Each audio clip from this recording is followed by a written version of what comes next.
efficiency on the west side. We know that. The map is going to show us that. And so I think people just need to be prepared for the fact, and we, quite honestly, we've known this for some time. That being said, we made a commitment to get the new tower up to demonstrate that that was not going to be sufficient to complete coverage. Based on the updated coverage map, the council will be exploring the type and location of additional infrastructure that will be needed to provide coverage. And finally, last thing I'd like to point out is Lake Forest Day approaches. Tomorrow, Tuesday, August 4th, the carnival begins at West Park, and Wednesday, the day begins with a 5K fun run at 7 a.m. Good luck to those of you willing to get up and run at that time. 8 to 10, there's a free pre-parade family party in Market Square. 10 a.m. is the Lake Forest Day Parade, and 11 to 10 p.m. is the carnival at West Park. And those are my comments. I'll move on to comments by City Manager. Thank you, Mr. Mayor and members of City Council. Good evening. I have several items under my report. First, for tonight's Community Spotlight, I'm pleased to welcome several members from the Friends of the Lake Forest Library.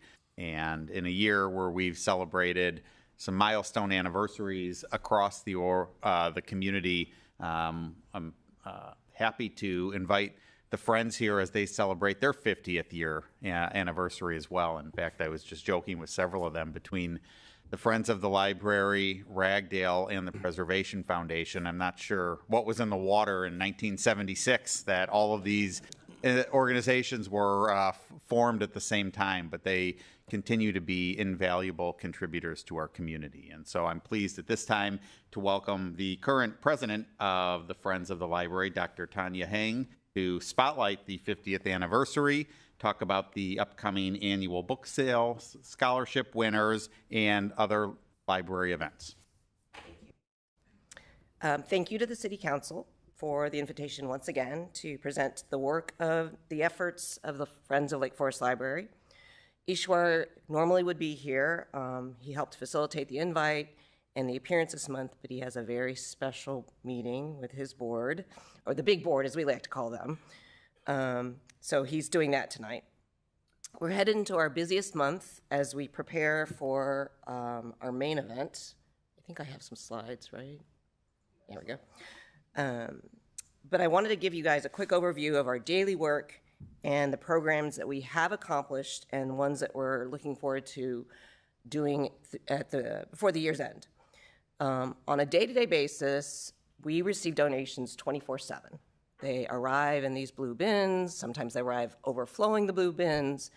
But we are lucky to live in a community of readers, as well as very generous donators of all the books that they read. This is Scott, a very long-term, hard-working volunteer, almost daily, sometimes twice a day. We'll go through, with some other volunteers, every single book that gets donated. He looks through them, he decides, hopefully we can reuse them. We will bring those keepers down to the basement.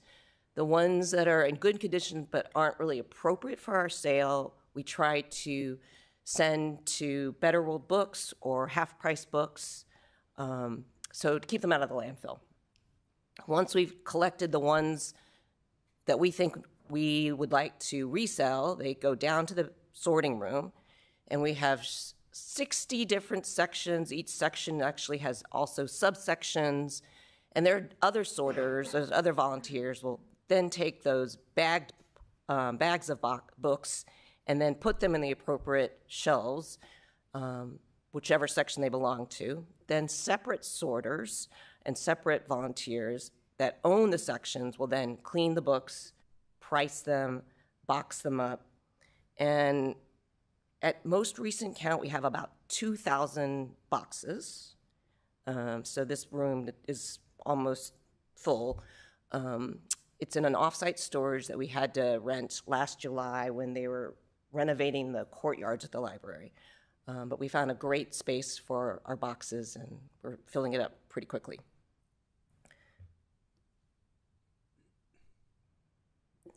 But beyond the daily work. We make plans. We have activities all year round. We participated in the Lake Forest Day Parade last year, and we'll be there again in 2 days. We have a number of small book sales and other events.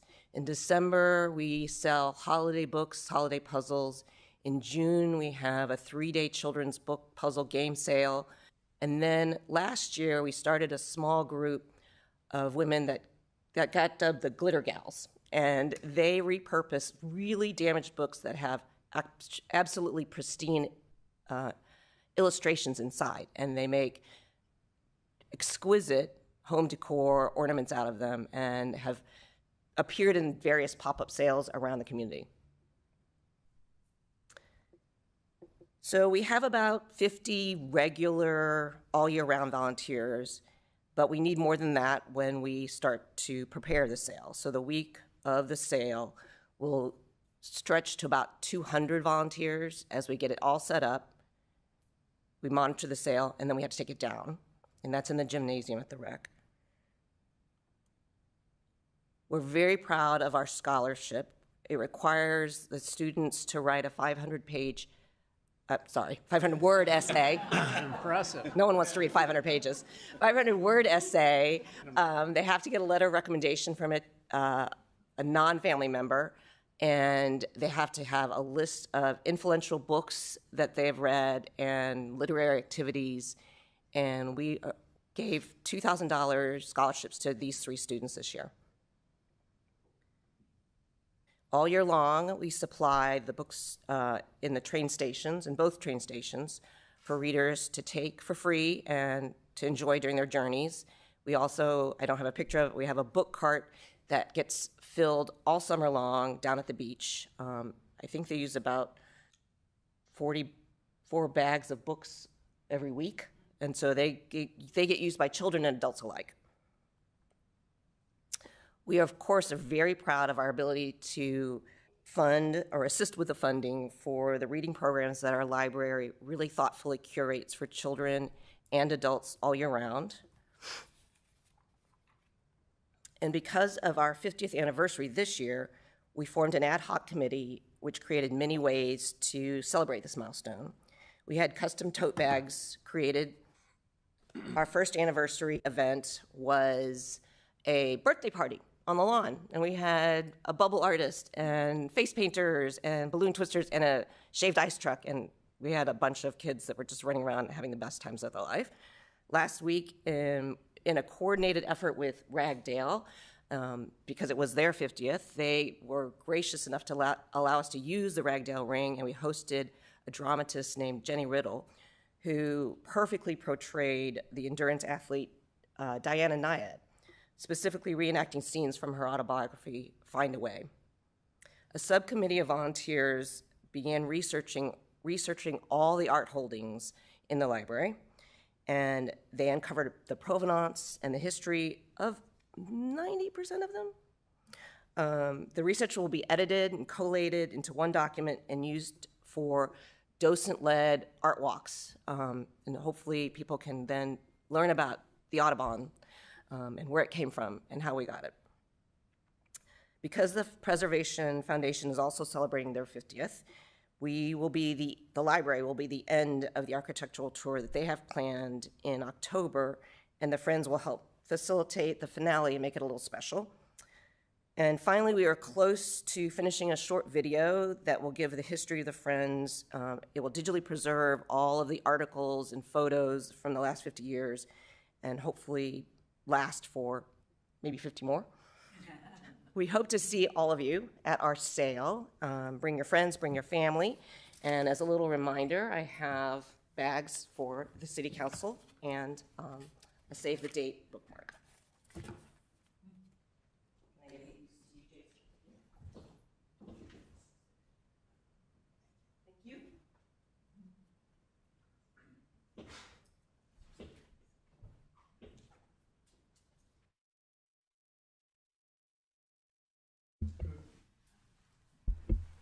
Any questions or comments for Dr. Heng?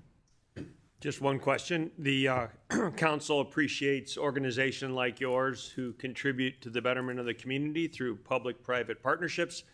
I'd like to know if you'd maybe just comment on what you envision in terms of your next public-private partnership in the coming year or 2 years. With the city specifically, or? Well, with the library specifically, I mean, I know you restored the Romanoff murals in the library. Romanov, yeah. What are your next plans for? Well, we will have to work with the library board and the new ED, and we'll be contributing, hopefully, in a meaningful way to the next restoration. The historic rooms, I don't know what you guys know about the library's restoration, but the historic rooms are the next set. And one of the rooms, the West Room, is the Friends Reading Room. So we hope to own that room again and help restore it back to its glory. There's still going to be work beyond that. That's phase 2. And then phase 3 will be the rest of the library. And if the Friends can contribute in any way to support that growth, that's going to be important for us to do. Any other questions or comments for Dr. Wong? Yes? I've lived in the community for a very long time, and I've loved seeing how much the Friends do. We bring our old books over all the time. We buy books at the sale, and you guys just do great work, and thank you. Thank you. Very nice. Thank you for giving us your books. Others? Just one question. Doesn't the library have a 100-year anniversary coming up soon? Does in 31. 31. Well, yeah, 19. so 2031. So just 4 years. So we expect some fun things then too. Thank you. Very good. Other comments or questions? Very good. Well, thank you. Thank you, Dr. guys. Wong. Thank you for your time.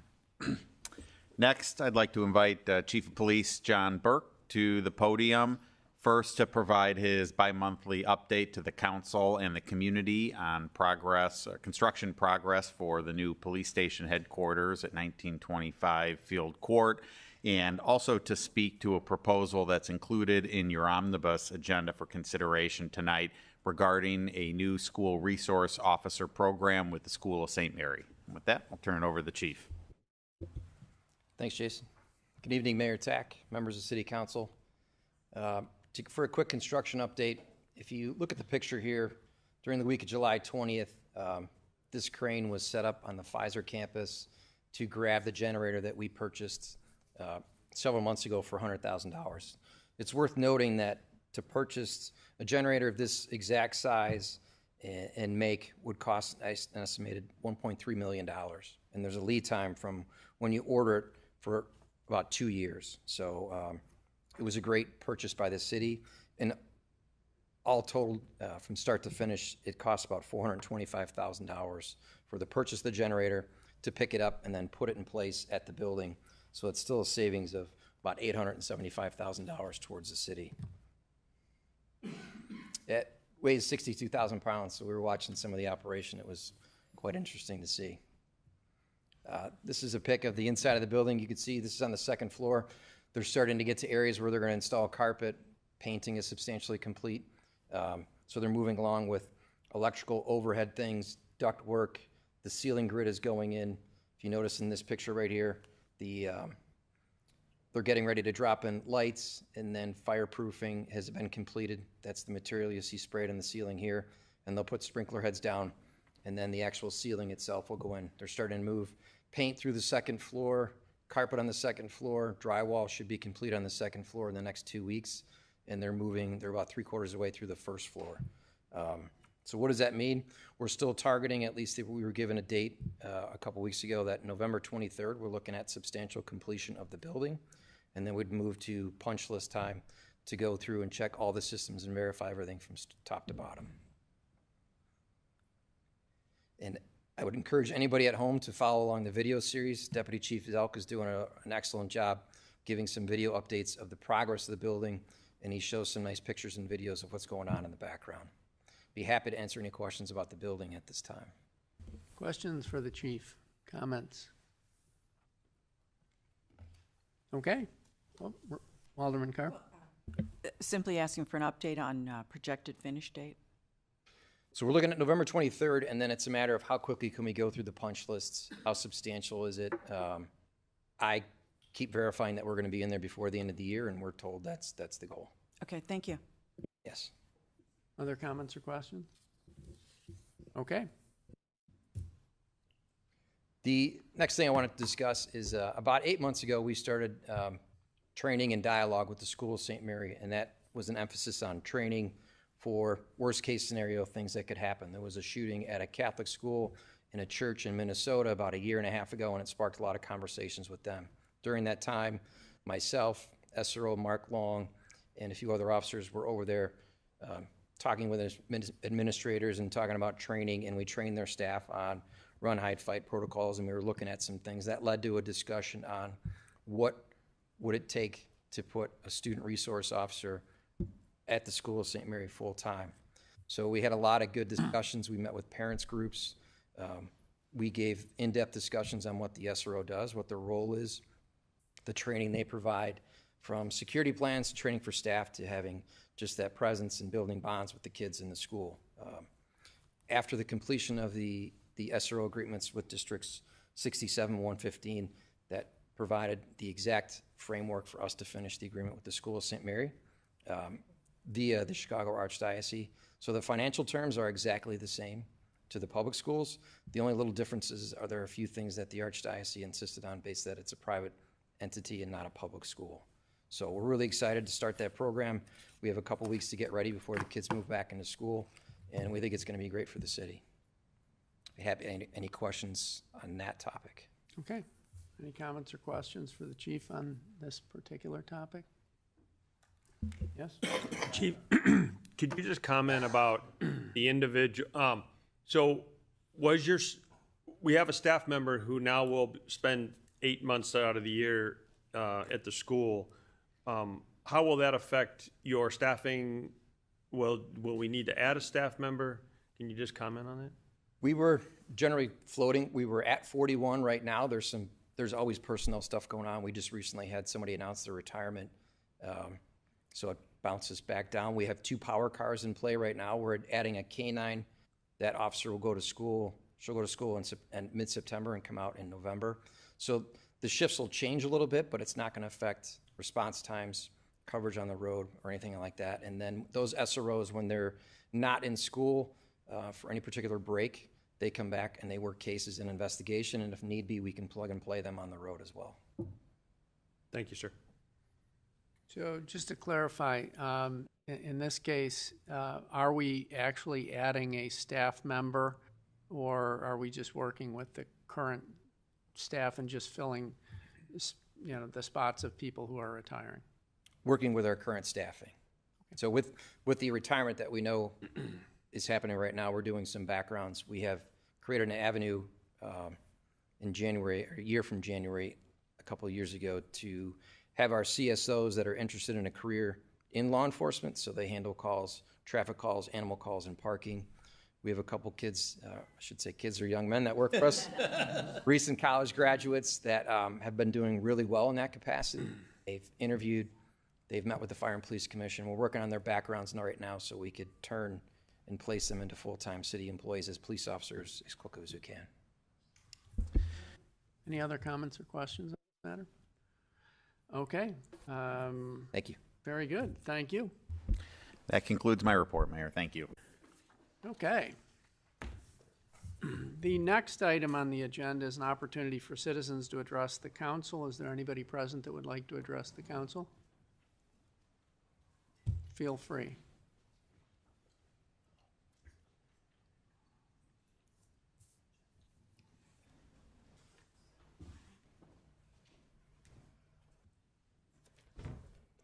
Polly here, Mayor, council members. Thank you for this opportunity. I just wanted to say a few quick words about the amazing response during the storm, our rapid response, and it was just incredible. And as the mayor previously indicated, how wonderful it was for neighbors to work with other neighbors. I especially wanted to call out Public Works, Dana's group, the communications department, and of course the police and fire. It was so impressive. I got more information from our communications than from the company that shall not be named that had a tough time. I know their workers on the ground were great, but never. Anyway, And I also wanted to wish everybody a fabulous Founder's Day celebration. I'm excited that the Navy is going to be here, the Navy Band. It will be brilliant. And then wanted to do a shout out to Finance for their amazing work. And we really are a city that is well run and works. And everybody seems to work their heart out. And I will say they actually do work their heart out. So thank you so much. Thank you so much. Are there others present that would like to address the council? Okay, seeing none, we'll move on to the next item, which is committee reports, of which there are none this evening, followed by items for omnibus vote consideration. As always, if there are any items that the alderman would like removed or taken separately, please let me know after I've read all items. There are 7 items this evening. Item 1, approval of the Monday, July 20th, 2026 City Council meeting minutes. Item 2, approval of the check register for the period of July 3rd through July 24th, 2026. Item 3, consideration to approve a memorandum of understanding regarding school resource officer services between the City of Lake Forest, the School of St. Mary, the Archdiocese of Chicago, and authorize the city manager to execute the agreement and related implementation documents. Item 4, approval of an ordinance amending the city's existing intergovernmental agreement with the Solid Waste Agency of Lake County, SWALCO, and a resolution supporting and designating additional city staff as alternate SWALCO directors. Item 5, approval of recommendation from Public Works Committee to award a bid for the Fire Station 2 generator replacement project to Midwest Power Industry in the amount of $74,265 to include a 10% contingency in the amount of $7,427 for a total cost of $81,692. Item 6, consideration of ordinances approving recommendations from the Building Review Board for 585 Whitehall and 1380 Everett Road Lane and 916 Oakwood Avenue, first reading, and if desired by council, final approval. And finally, consideration of ordinances approving recommendations from the Zoning Board of Appeals for 916 Oakwood Avenue and 870 Woodbine Lane, first reading, and if desired by the council, final approval. At this time, are there any items that the alderman would like removed or taken separately? Hearing none, I will ask for a motion to approve the 7 omnibus items as presented. So moved. Second. Okay, this will be a roll call vote. Alderman Novit. Aye. Alderman Clements. Aye. Alderman Powers. Aye. Alderman Kerr. Aye. Alderman Bothfeld. Aye. Alderman Walder. Aye. Alderman Culbertson. Aye. 7 yea, 0 nay, motion carries. Perfect. All right, the next item is old business, of which there's none this evening, followed by new business, of which there's none this evening. And at this time, I'd like to ask if there's any of the aldermen have any additional commentary they would like to make. Hearing none.